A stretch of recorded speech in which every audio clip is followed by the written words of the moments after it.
further ado, today we are exploring how to think smarter with AI, exploring the brain-AI connection to strengthen thinking, planning, and creativity.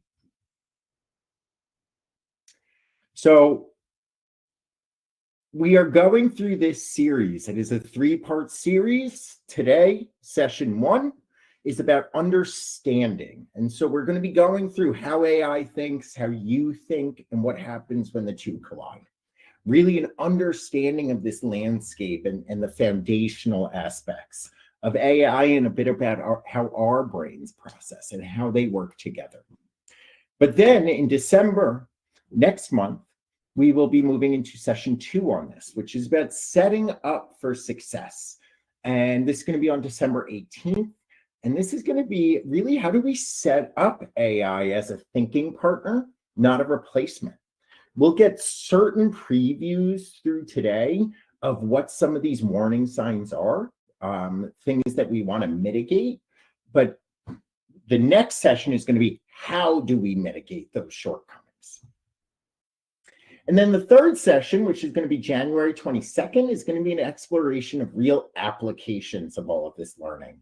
So we're going to be applying everything that we've learned through the series to real-world executive function challenges. This is where it's going to be very cool and really seeing how we can set up planning partners, how we can set up partners for our flexibility and creativity, and how we can really apply those to some of those more day-to-day executive function challenges that we all can face. I see a raised hand. If you don't mind throwing in, I don't know if it was in purpose or not, but throw in any aspect into the chat, and then we'll be able to get to whatever concern you have. Okay. So, my first typo, but let's jump in so we can see it. All right. So, what is the conversation around AI? So we often hear things, AI is making us lazy, AI is dangerous, AI will replace our thinking, AI threatens learning and creativity. And I bet you all think I'm going to say that's not true. But there is truth behind the fear. Some of these concerns are very valid. AI can reinforce our biases. AI can weaken our critical thinking. AI can reduce initiative, and AI can create false productivity, a sense of this false productivity. But the key here is that these concerns are valid when AI is used the wrong way. So there are valid concerns, but the benefits from this technology do outweigh when we're using it appropriately. And that's what a lot of today is about, is where are these concerns? When do they come up? When are we not using AI appropriately to enhance our thinking, but rather try to use it to replace our thinking? So just to help put this into perspective, that it's not this big boogeyman of AI, we've been here before. Every major innovation creates chaos at first. Change and transitions are not very pretty often, especially in the technology space. So when the internet first came out, there was chaos, misinformation, copy and pasting, plagiarism. But education caught up. Research literacy, how to research things appropriately, what are good sources versus bad sources. All of this education was to combat the chaos of when internet was first out. Starting to show my age a little bit, but I remember it when the internet first came out. No, you must have 5 hard copy book sources for your research paper. You don't really hear that anymore. And that's because education caught up. Research literacy caught up. Similarly, calculators. Chaos. Kids won't learn math anymore. But education caught up, and now we have deeper math learning earlier. We're not spending as much time on basic arithmetic.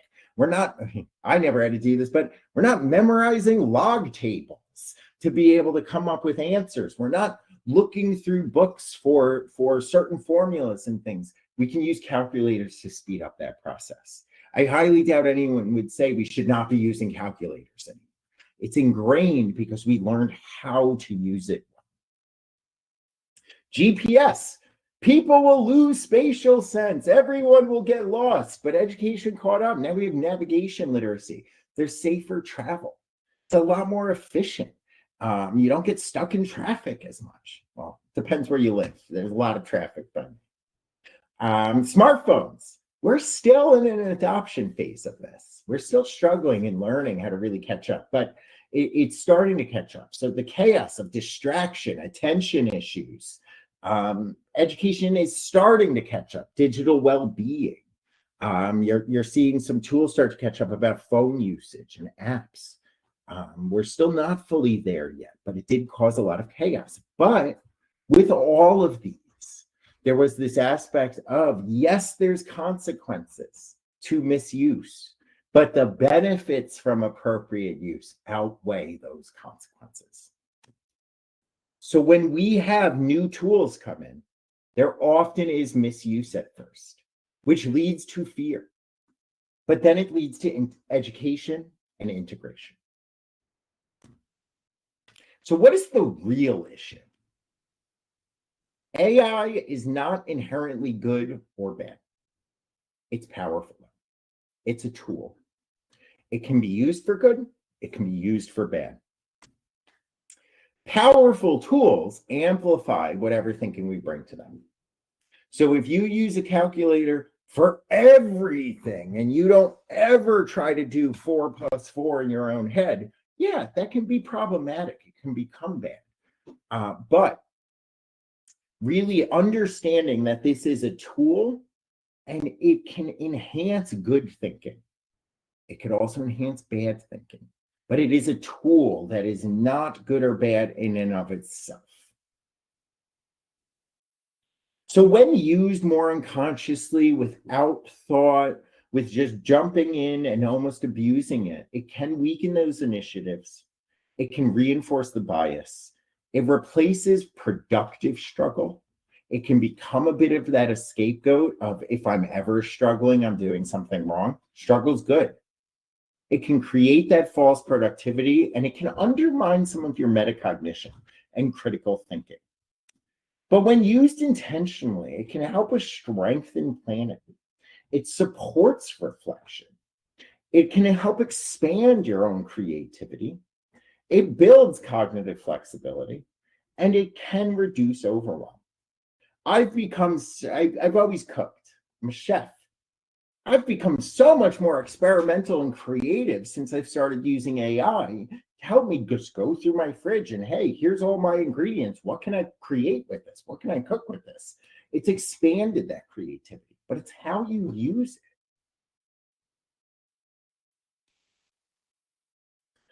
So why some people use AI well and others don't? It really comes down to 2 key executive function skills. The first is metacognition. And this is this awareness of how you think. And these questions, answers to these questions, what do I understand? What don't I understand? What's unclear? What assumptions am I making? What goal am I aiming for? And what kind of help do I actually need? And so one of the things that you're going to see is that AI is not meant to be replacing our thinking. It is mimicking, and it is almost expanding our capacity. So just like we might be navigating through when we're reading a textbook, do I understand this? Am I processing this information well? Using that metacognition, these same types of questions, when used with AI, really help. Hey, AI gave me an answer, but do I understand it? Does that make sense? What's not clear? So the more metacognition skills and strategies you have, the more you can navigate an appropriate use of AI, because those same types of questions can tackle the expansion of your thinking in these AI chats. There's also self-monitoring. So this awareness of how AI is affecting you, how well it's supporting me in moving to my goals, What are my goals? And so with self-monitoring, asking questions like, does this output make sense? Is this actually answering the question I asked it? Is this helping me move forward towards my goals? Is it reinforcing my bias? Is this questionable? Am I avoiding effort? Is this aligned with my goals? Do I need to revise my prompt? These self-monitoring and self-reflective tools are great. They help you enhance AI usage as opposed to just following blindly. The key here is that if you don't guide the tool guides you.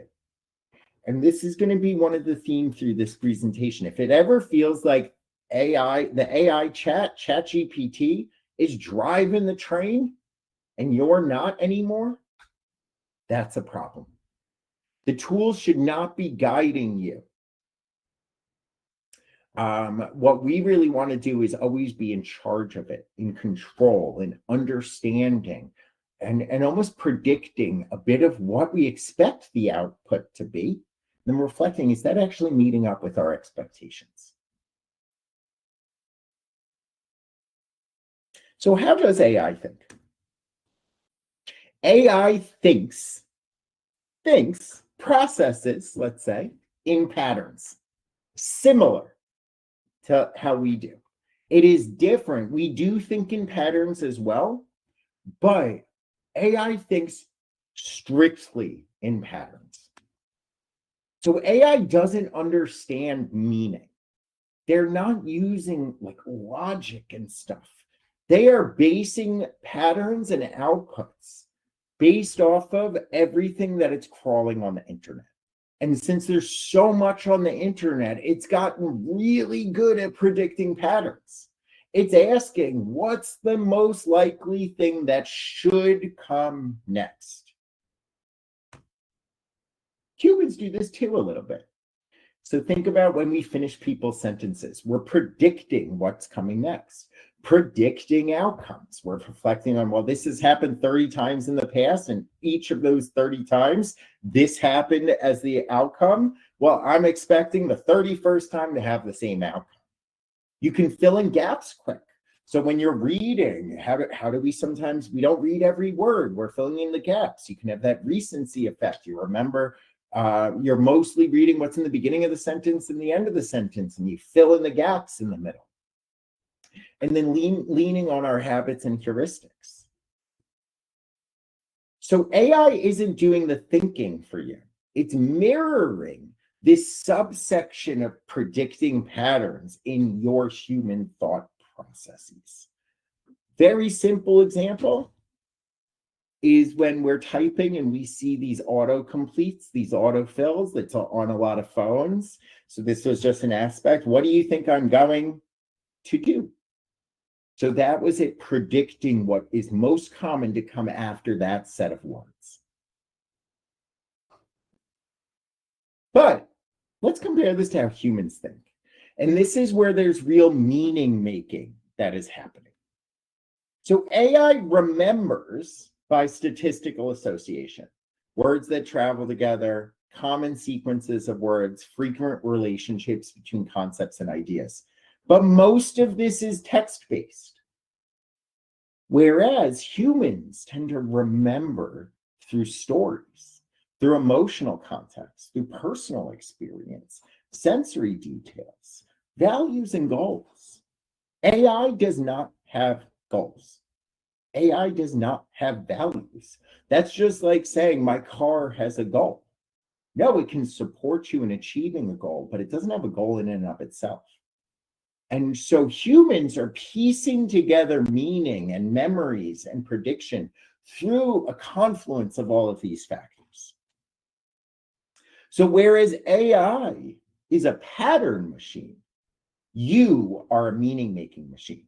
You're taking these patterns and making larger meaning from it. So one of the things that we see through here is like when you think about creativity, for example, if it hasn't been thought of before or seen before, AI is not going to be able to pull that information from it. So what AI may be able to do is, hey, these are where people have thought, these are ideas before, what's missing, and it can start going through patterns. But that real aspect of injecting meaning and purpose and filling out all of this additional context come from humans. So yes, a super efficient pattern machine is a great strength. It can really support you. But the aspect of creating meaning and instilling all of these values and imbuing with goals also has strengths, but they each also have their own limits.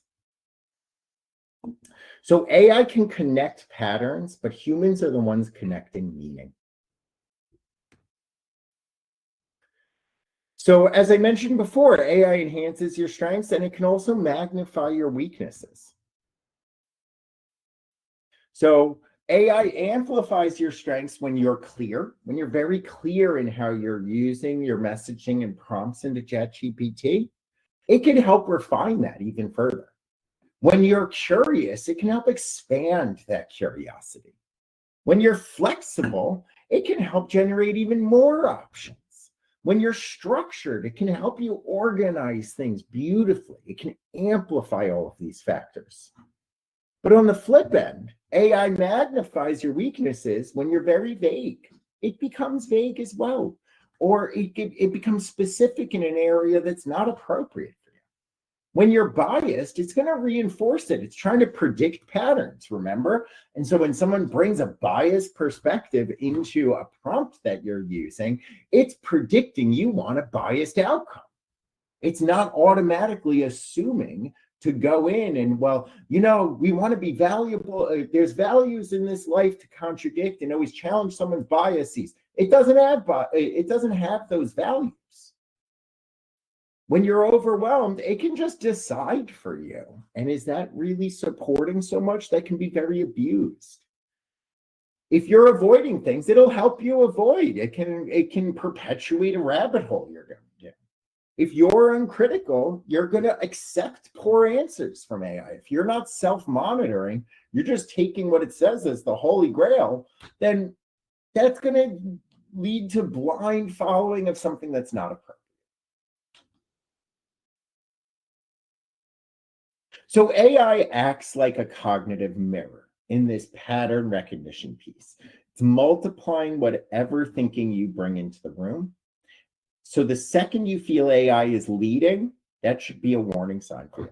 That's a first self-monitoring tip. If you feel like, well, I don't know what's going on, but the AI does, ChatGPT knows what's going on, warning sign. I had a student the other day. He used AI, ChatGPT, to help him with outlining. Great strategy. But then we were going through and I looked at the thesis and I asked him, what does this mean? Or what is the purpose of this body paragraph? And he couldn't answer it. He was being led by AI, not leading with AI as a tool. So how can AI strengthen executive function skills? I'm going to go through just a couple of quick examples here. And then I'm actually going to go through even all of our executive functions that we have in just a very table format. These are a little bit deeper. A bit of a preview of how we might be able to use it in session 3 of the real applications. So in one area, ChatGPT can be supportive as a metacognitive mirror. So it can help reflect your thinking back to you, which can help improve self-awareness, clarity, error detection, and pattern recognition, because you can see your thinking outside of your head. So very similarly to the benefits of journaling, where you're taking your thoughts and your feelings and you're putting them somewhere, AI can be a similar type of journal, but more about thinking patterns. And so I used AI to help with coming up and organizing my presentation here today. So this first example to show over is one I pulled from there. So I asked ChatGPT, can you identify the thought patterns and some of my metacognition and how I think about AI? It comes back, absolutely. It gave me a very long reply. I was working with it closely. So I actually ended up asking it for a summary so that I could share it with you all rather than going through the full chat. And so what it came through, rather than focusing on the strengths in the way I thought, one cool aspect of it was the blind spots in my metacognition, helping build up what was I not thinking of? What was I missing? Some of this self-awareness piece. And so, quick little preview. This, yes, I'm contradicting you here. This is a preview to the second session. I have my ChatGPT trained to contradict me as often as possible. And so that's something we'll focus on in the next session. But here were the blind spots identified in how I'm thinking about these things. And so I sometimes underestimate how much scaffolding the audience may need for reviewing this stuff. So I'm several levels above the average user in self-monitoring and meta-awareness. I sometimes overassume negative AI usage. I came in very biased. AI is bad. And it was challenging this and showing that my thought processes were biased against this. So not everyone misuses it as deeply as your examples. Some are just unskilled, not careless. Another feedback was I occasionally overbuild presentations. I have too much to say. So my desire for completeness can overshadow pacing. I hope that's not the case with this one. Hopefully everyone is enjoying so far. And then the last one is I think in models, but my audience thinks in moments. So my challenge is translating from systems to simplicity. This was a very useful set of feedback points for me to better this presentation. It was helping me understand how I think, but what it's also doing here is helping with other skills like perspective taking. Another quick case example is how AI can strengthen executive function skills. So a cognitive flexibility expander. So AI generates alternatives and what else thinking. And this can help with strengthening perspective taking, reframing of situations, idea variety, adaptability, because it's exposed to patterns you wouldn't generate on our own. So I jumped in here with another example. I want to use a different example, actually. So I have a friend who doesn't reach out to make plans. Actually, let me pause. A little preview about iteration. I asked it for an example around this. I didn't like it. I was staying in control. I wanted to use a different example because it wasn't accomplishing the goal that I wanted. And that aspect I'm going to talk about and highlight a little later about iterative engagement with AI. So in this example, I have a friend. This is not true for any of my friends that may watch this. I'm not talking about any of you guys. But I pose this situation. So I have a friend who doesn't reach out to make plans with me ever, and they sometimes will ignore my texts. But when we are together, we have a great time. I feel that they're taking advantage of our friendship, but I was wondering what other perspectives there are, trying to get me to think more flexibly. So it gave me some alternate perspectives, and I only shared a couple of them here, but maybe their silence may reflect their bandwidth, not their feelings about you. They might assume the friendship is secure enough to withstand spacing. Social initiation might not be their strength, or they may feel intimidated by how organized or proactive you are. And now it's not to say any of these are true, but in terms of cognitive flexibility, just thinking about alternatives helps flex that cognitive flexibility muscle. So it's showing how to engage, how you can engage with AI in a way that can enhance the way we're thinking and enhance and support some of the areas we may struggle with. How AI can strengthen executive function skills with an organizational scaffold. So this can help bring structure to unstructured ideas. This supports planning, sequencing, prioritizing, working memory load reduction, because your brain can think more clearly with the scaffold. So in this example, I used a timely example of Thanksgiving. So I'm cooking green bean casserole for Thanksgiving Day, but I'm also having Friendsgiving on Saturday. I need to buy a turkey and other items for Saturday. I have off Wednesday before Thanksgiving since I'm dry running my turkey. Word vomit. I just dumped all of my confusing thoughts down onto here. And it was able to help me organize myself. So it gave me a long organization, but it could show these are all the points that it's considering for. And I'm only sharing over a part of the optimal schedule. But this took my disorganized thoughts, disordered thinking, and was able to help order and structure them and organize them. And it actually mapped out a schedule. So today, later after this, I have to decide what size turkey I need. I need to make the grocery list. And I should probably, didn't do it on here. Again, I need to engage with it. Should probably buy the turkey today so it can defrost before Saturday. So I can dry brine it. So the next one, a low friction initiation tool. So sometimes we see a lot of people struggle with getting started on things. So how can this enhance this and using this in an appropriate way? So I have to prepare a presentation, this one, but I'm very overwhelmed and don't know where to start. Can you help me? And so you can see it contradicting me again. And it was starting to give out and really break out. You can see these steps right down here.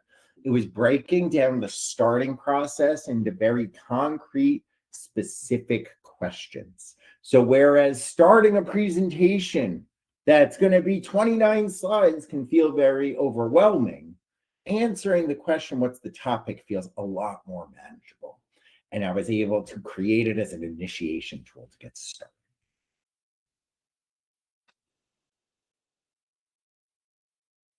Last one of these deeper examples is a problem-solving amplifier. So AI can help expand, refine, and contrast strategies. It strengthens some of our rational reasoning, strategy generation, evaluation, and decision-making. So because you're comparing and choosing, not relying blindly on what they're doing.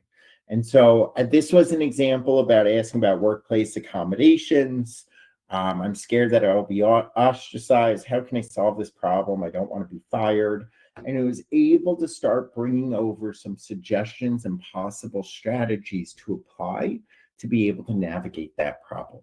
And so I used a more emotional example of fear of being fired, because this was a way to help bring in some rationality to make it easier to begin tackling a problem as opposed to getting stuck in this emotional paralysis that you can get stuck. So I'll go through these fairly quickly just to show where AI can help and how AI can hurt.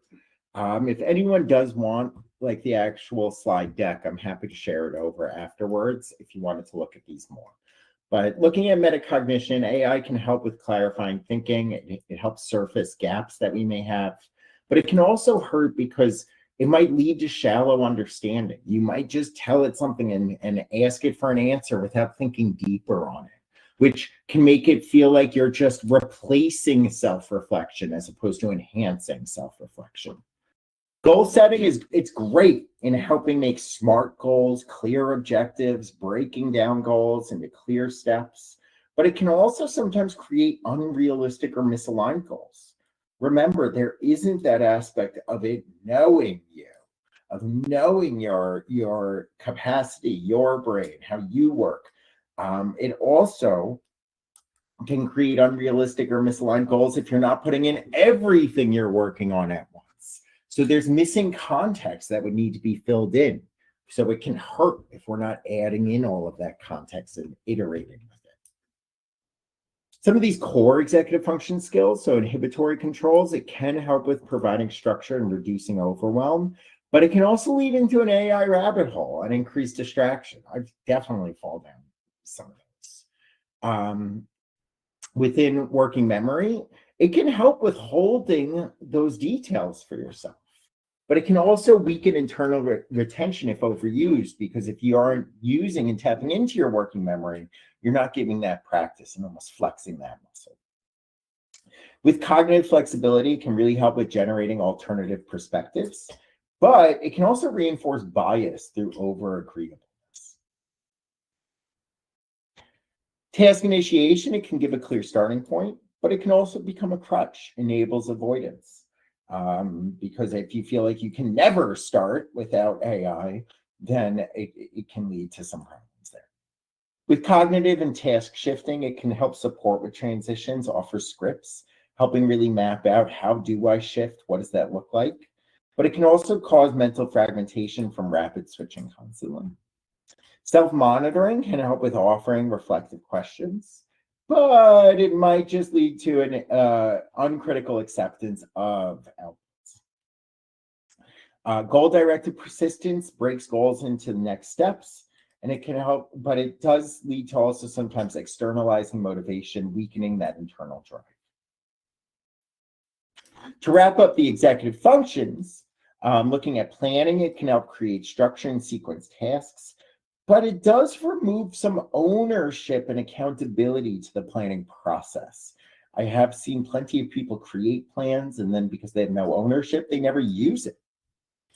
Prioritizing, it really helps compare and rank tasks. It can help with prompting importance to you, deadlines, and things like that. But it can also oversimplify complex trade-offs. Time management, it can really help with building schedules, estimating time for tasks, but it can also produce unrealistic time estimates. Organization, it can structure messy thoughts. It can even give you some organizational tips for your physical space. But overstructuring can sometimes create rigidity. I did want to also just throw over, because we talked about some problem solving. These are not necessarily executive functions on their own, but our RISE problem solving model, it's useful in navigating this. So for recognizing root problems, it can help with clarifying what the real issue is, but it can also sometimes just focus on symptoms instead of those root causes. Identifying, so it can generate multiple strategies. It's a great brainstorming partner, but too many options can also create overwhelm. For the strategizing piece, it can help organize these steps into a plan of action and strategies and tools you want to use, but it can also overcomplicate strategy and avoidance. Evaluating suggests reflection questions. Did it work for me? But it can also reduce personal evaluation and judgment. Now, I know that was a lot, and I'm not expecting you to go through and know all of the how it helps and how it hurts. But the most important thing to take from this full spread here is understanding that our involvement, how we use it, how we work for it, is how we determine where it helps or hurts. I use AI for efficiency, for brainstorming, for all of these aspects almost every single day. But if I always just blindly listen to it without some warning label, some caution, then I would fall into the how AI hurts a lot. But because I'm vigilant in understanding that it can hurt and not support, I'm constantly pushing it over towards the helping side of things. And that is where we can't get lazy with using AI. We need to stay vigilant in making sure it stays in this helping column instead of the hurting column. So there's 3 psychological traps of AI. I've talked about some of them already, but I did really want to highlight them very clearly. There's an over-agreeableness in base AI ChatGPT functioning. AI agrees with your assumptions, tone, logic, and worldview. And if you think about the pattern recognition piece, looking for the results that people want more so than what they need, because they're not there as an advocate for you. ChatGPT isn't there concerned about your well-being. ChatGPT is there trying to predict what you want to hear, what you think you need, not what you actually need. So AI does agree or tend to agree with your assumptions, your tone, your logic, and worldview. There's becoming less and less, but there's plenty of these memes about tricking AI into saying things that you want. So this can really lead to reinforcing cognitive rigidity. It can increase confirmation bias, and it can make weak ideas feel validated. Well, AI told me to do it, and they're so smart. There is this bias reinforcement. So AI is mirroring the patterns you give it, including your blind spots. So it can amplify your existing biases, it can narrow your thinking, and it can distort reasoning. And then the third is over-reliance. So AI does the work for you instead of with you. And so it can bypass this metacognition, because now you might be seeing things that work for AI, but maybe not your brain. It can weaken that self-monitoring because it feels like, well, that's totally accountable. I'm reliant on this. I don't need to self. And as highlighted before, it can reduce some of the working memory and organizational skills because of an over. These traps only happen, though, when you stop thinking. And that's why intentional iteration matters. We should never take feedback from AI without a grain of salt, without engaging with it, verifying, working with it. And so I like to refer to this as the iterative process of AI. So looking at these three areas, AI can produce information, but only you can create meaning from it. Most AI misuse isn't laziness. It's not understanding the cognitive purpose of the task. An AI can generate the draft, but you must generate the thinking. So effective AI use is iterative, not passive. AI may draft something based off of a prompt, but you need to evaluate. You need to fill in the gaps of what's missing. AI then can refine it a bit, but then it needs to come back to you on making the final call. And this is only like showing it 5 steps. I can tell you the iterative process of me going back and forth, challenging, like when I was working on this presentation, how many times I challenged it, how many times we went back and forth and really went back and forth in this process to get something that was meaningful.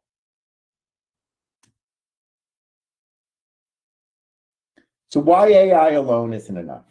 So at one point in my conversation back and forth with AI, I'd asked it about like what does it think the best way to navigate this was? And it gave me 4 options. And so I then went with one thing, and then it was like, or it gave me a final recommendation of D. And then I was like, well, are you just agreeing with me, or do you think integrating B and D would work? And this just goes to show, literally right before this, it was saying D is the option. That's what you should do. And from one prompt, it changed its mind to now saying, maybe combining option B and option D is actually good.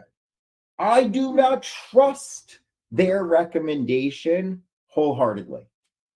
I take everything with a grain of salt and I challenge it. So I'm still leading this. I'm not just blindly listening to everything it says.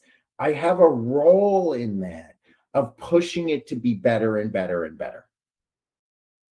And that is one of the things that you really take away from this is the second it tells you something's right, if you push it and challenge it, it might change its mind the next second.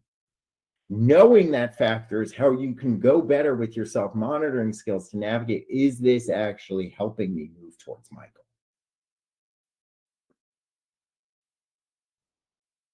So I wanted to go through 2 case examples. I'm amazed at my time management skills. I'm actually not going to go over today. So here's a first case example of studying and specifically using practice tests. So the task here is preparing for an exam using practice questions. So the strategy is I like to take practice exams. That's how I like to study. Now, the purpose of the practice exams, why was that even a strategy? Well, the generation effect of creating questions is a great way to really it's a very active form of studying, thinking about what might the teacher ask me, where might they try to trick me up. So there's a benefit from generating questions. There is retrieval practice. There is metacognition. What types of questions will trick me? What types of questions might I get wrong that we're going into? So a pitfall of using this, or a pitfall approach to using this might be AI generate a practice test for me based on this topic. It feels productive. It can encourage, though, this passive learning, and it creates false confidence. So what's missing from here is there isn't really any metacognition. We're just giving it something to spit out to us. We're not retrieving the information of what types of questions and really thinking about what is on this exam. Is everything covered? There's a lack of self-monitoring, and there's no cognitive ownership of the material.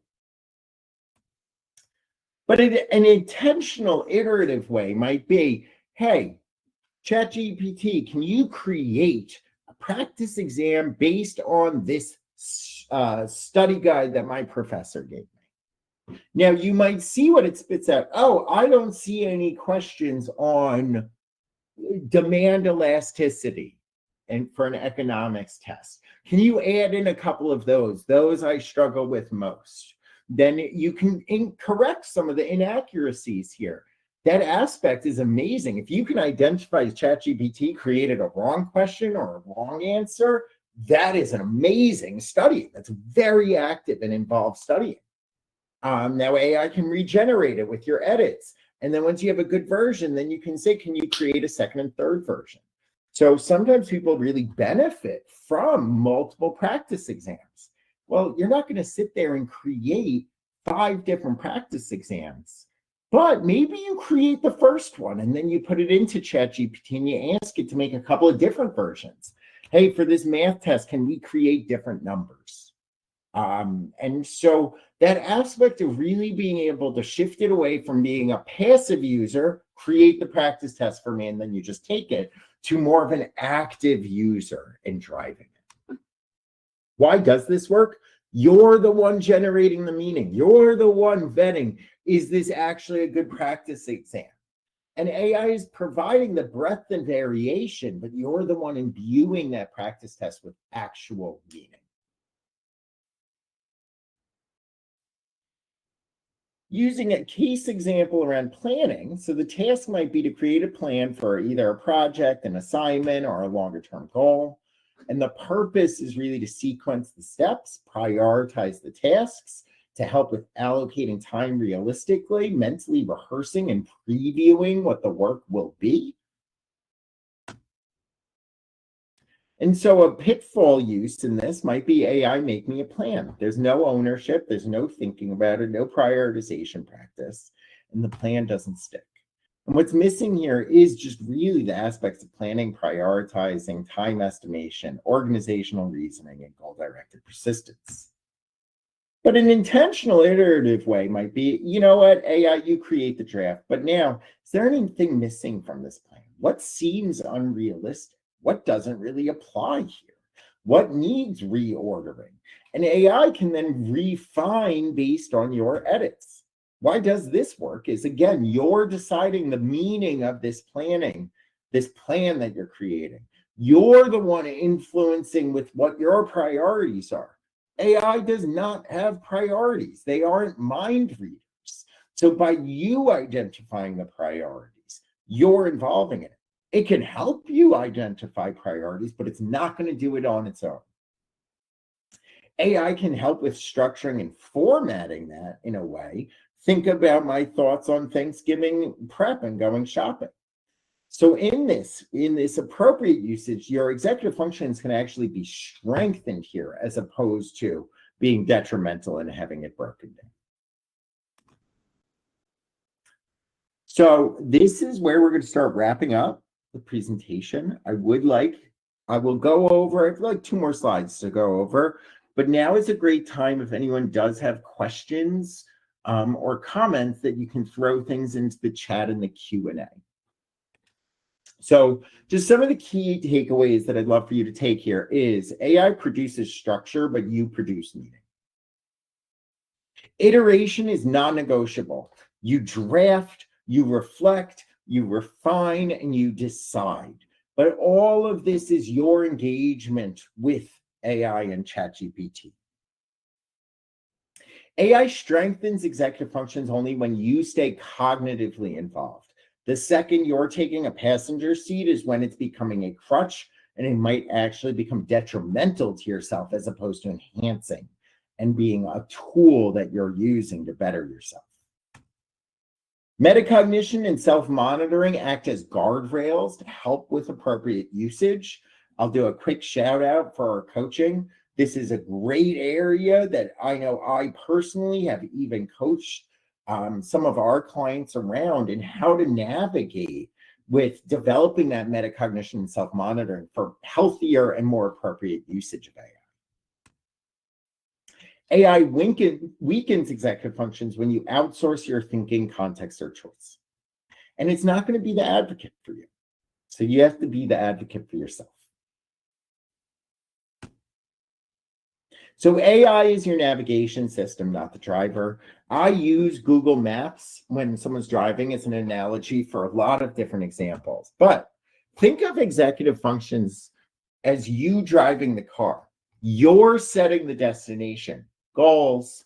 You are interpreting what's happening on the road, some self-monitoring and context building, and you are deciding when to brake, change lanes, or exit.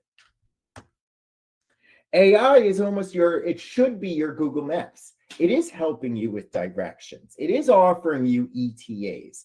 It can offer alternative routes. It can give you some structure. It can reduce your cognitive load of having to remember, hey, I have to make a right and 3 stoplights and all of this. Yeah, it can do all of those things to help out.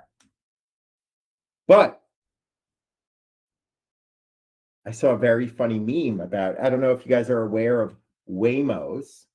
So Waymos are those self-driving cars that there's a lot in, I believe it's Arizona. And I saw a very funny story or meme, whatever, of a guy that messes with Waymos. And so what he does is he drives next to the Waymos so they can't change lanes. They don't accelerate. They don't decelerate. They are stuck in their pattern, assuming that the other driver is going to accelerate ahead of them. And so by doing that, the AI of the Waymo, the self-driving car, is not able to get to the goal. They miss exits, they miss turns, and then they have to adapt. And so that's just showing that AI is working on patterns, predictable patterns, and not necessarily adapting to what's actually going on in all of this additional context. So don't let AI drive you. You're driving with the assistance of AI. So AI shouldn't replace your thinking. It should help you think more efficiently. Here is my email. If anyone has more personal questions that they want to shoot over, happy to answer them. Here's a reminder for the next 2 sessions. Hope to see you there. If you haven't registered yet, and you need a registration link again, feel free to email me. I'll send them over to you. Even if you're unable to attend them live, we will be always recording these and sharing over. So session 2 is setting up AI for success. And then session 3 is going to be applications. With that, thank you so much. And I hope everyone has a great holiday. And I'll see if there's any questions coming in.